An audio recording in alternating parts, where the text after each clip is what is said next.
Vamos ahora a algunos comentarios sobre algunas nulidades especiales.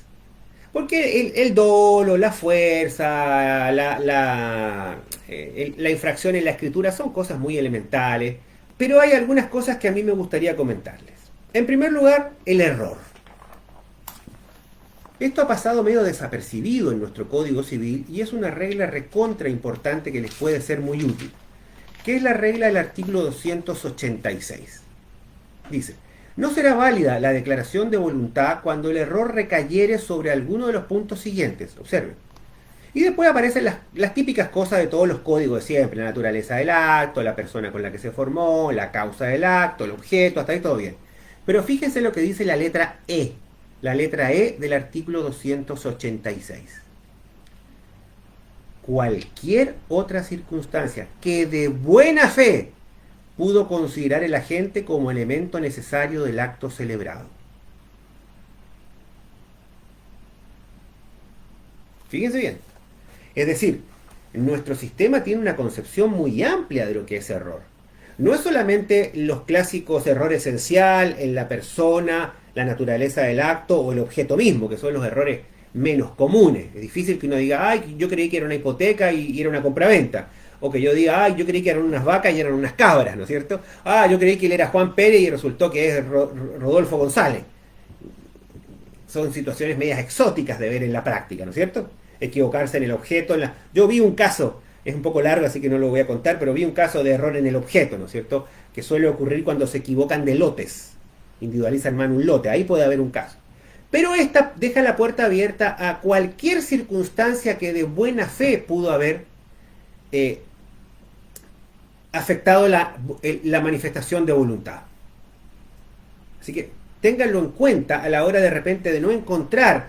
Puede ser que, por ejemplo, haya conductas de una de las partes que sin haber llegado a ser dolo, hayan sido suficientes para confundir a una persona que actuando de buena fe, creyendo en la confianza o en la reputación del otro, o porque tenía menos capacidades intelectuales, en el sentido que no está muy informado, no conoce bien el idioma español, había cosas que estaban en inglés, pudo de buena fe haberlo inducido a un error. Y eso es suficiente para pedir la nulidad. Ojo, muy interesante ese tema y que no ha sido estudiado en general en nuestros libros.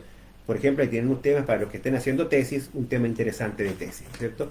La buena fe en la formación del contrato es un tema que nuestro Código Civil le da mucha importancia. Segundo comentario, el artículo 691 del Código Civil. El artículo 691 del Código Civil abre la puerta a discutir las cláusulas abusivas. A mi modesto juicio, el 691 es el artículo más importante, más novedoso, más completo por su importancia práctica de Código Civil en materia de contratos.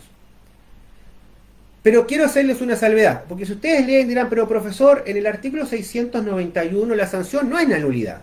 La sanción es o la dispensa o la modificación por el juez. El juez te puede dispensar de cumplir una cláusula abusiva o modificarla en términos menos abusivos. Por lo tanto, no hay nulidad. Pero ojo, que este artículo tiene que ser coestudiado con el artículo 28 de la Ley de Protección al Consumidor 1334. Artículo 28 de la Ley 1334. Que son medios parecidos, porque hay cláusulas abusivas que están en el 691 que repite la Ley de Protección al Consumidor para los actos de consumo y ahí sí declara que la cláusula es nula de pleno derecho. No es anulable, es nula de pleno derecho. ¿Está claro? Muy importante porque uno cuando agarra estos contratos de adhesión, de Tigo, de personal, de los bancos, los fideicomisos, casi todo lo que son actos bancarios o con grandes empresas, está llena de cláusulas abusivas. Y en realidad uno no debiera preocuparse mucho, puede firmarla nomás, aunque dijera ahí que renuncia, que sabe todo, porque son cláusulas nulas de pleno derecho.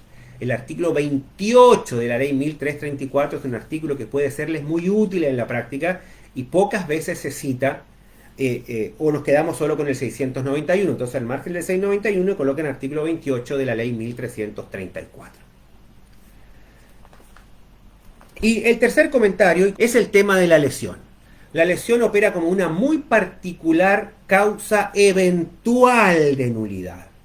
Causa eventual de nulidad en ciertas condiciones específicas. Pero básicamente me interesa no estudiar cuándo se provoca la lesión, pero sí establecer cómo opera como sanción, cuándo hay nulidad. Dice,